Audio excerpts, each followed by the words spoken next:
So preferably when you do this, you don't want to be on the hard floor like I am, because it'll really hurt your knees. Hands are right under my shoulders, my knees are right under my hips. I am going to tuck my toes under. Hopefully you have that toe mobility to do that. And you are going to try to get yourself in front of a mirror so you can see what's happening.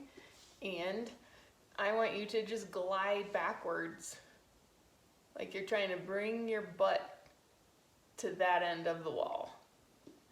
And this isn't a cat-cow. This is not rounding and it's not extending.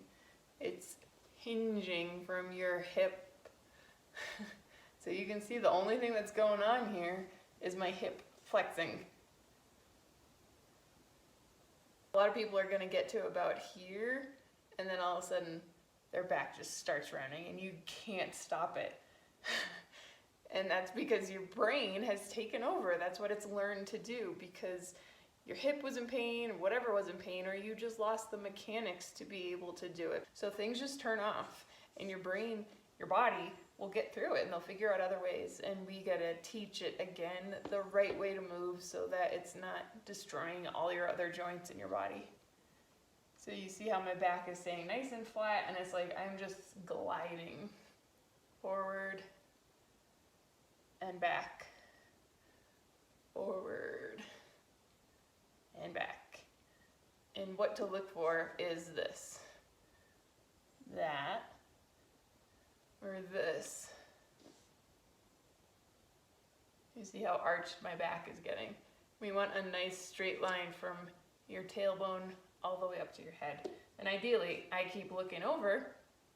You want to keep your head in this nice neutral position too. So kind of look like right above / between your hands. No matter how aware of these things you are in other people, it's really hard to see it in yourself. And so these are tools that I'm giving you to be able to test yourself and see where you're at and how to fix them. The reason why you need to fix them is because when other body parts are making up for a loss of mobility somewhere else, then they're not meant to do that. Eventually there will be pain, and there's probably pain somewhere else. The body is very sneaky and it plays tricks on us and makes us think like, oh, I've always done this. Like for years, this is the way that I've been doing X, Y, and Z.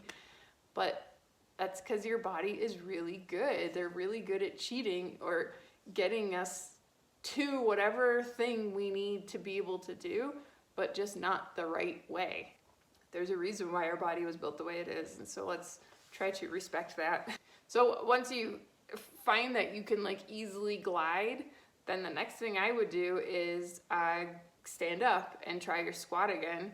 And this isn't gonna happen overnight or in those like first 10 reps. It's gonna take a while, but I like to hold on to something like the edge of a counter and just squat and hold your chest up as much as you can, and don't let yourself just fall into that rounded posture, and don't let your knees come forward. So you can even like put yourself right in front of the counter, hold on, and then let yourself come down, because now you're blocking your knees. They can't go forward. You have to come back and you have to keep your chest up, or else I think like your face will be on the counter and that'll be an easy cue to remember.